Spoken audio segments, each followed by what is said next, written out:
साल 2003 में एक फिल्म रिलीज होती है जिसका नाम था बूम।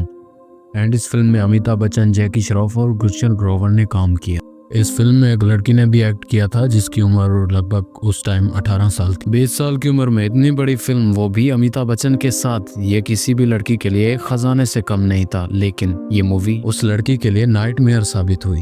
अपने से बड़े एज के एक्टरों को उस लड़की के साथ इतने वल्गर सीन करवाए गए कि ये मूवी नहीं बल्कि पोर्न बन गई।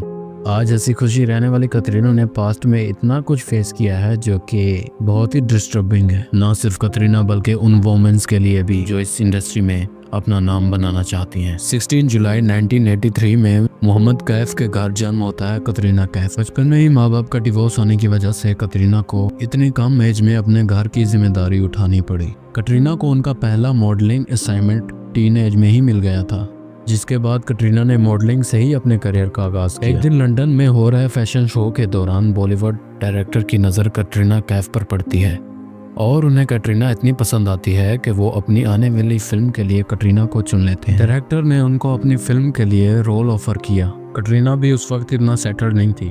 उसके बाद कतरीना ने उसे ठुकराना सही नहीं समझा और हाँ कर दी।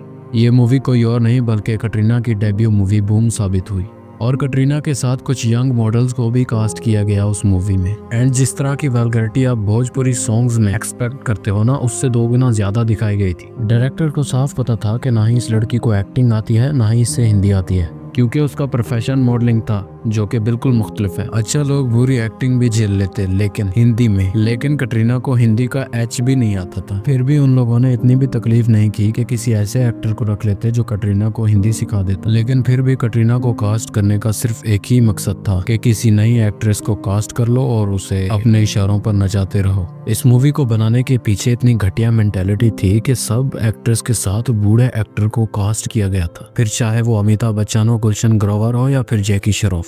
सबसे अजीब बात यह है कि इन लोगों ने स्क्रिप्ट देखने के बाद फौरन हाँ कर दी। अमिताभ बच्चन का तो समझ आता है क्योंकि इसी दौरान अमिताभ बच्चन फाइनेंशियल लॉस का सामना था क्योंकि उनकी कंपनी बुरी तरह बैंकक्रप्ट थी।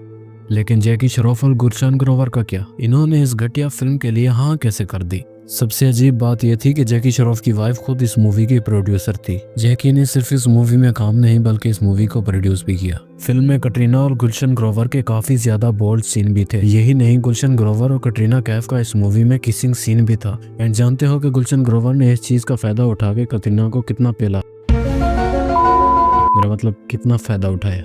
गुलशन ने कतरीना के साथ 2 घंटे किसिंग सीन को रिहर्सल किया, वो भी अकेले एक बंद कमरे में। जरा सोचो, एक नई एक्टर जिसकी उम्र उस वक्त तकरीबन 18 साल थी और एक 50 साल बूढ़ा उस बंद कमरे में 2 घंटे रिहर्सल करता रहा। ना सिर्फ रिहर्सल, पता नहीं और क्या क्या किया होगा गुलशन। लेकिन सबसे शॉकिंग बात यह थी कि अमिताभ बच्चन ने इन दोनों को रोकने की बजाय चेयर्स किया। ये बात जितनी आपके लिए शॉकिंग है उतनी ही मेरे लिए। जब मैंने इस वीडियो की रिसर्च के दौरान आर्टिकल पढ़ा तो गुलशन ग्रोवर खुद एक इंटरव्यू में यह बात बता चुके हैं। बूम मूवी के मेकर्स ने कभी ये नहीं सोचा होगा कि जिस 18 साल की लड़की को उन्होंने वल्गर सीन करवाए वो आगे चल के इतनी बड़ी स्टार बन जाएगी। मगर थैंक्स टू सलमान खान जिसने कतरीना का हाथ पकड़ा और फिर उसे एक बहुत ही बड़ी एक्ट्रेस बना दिया।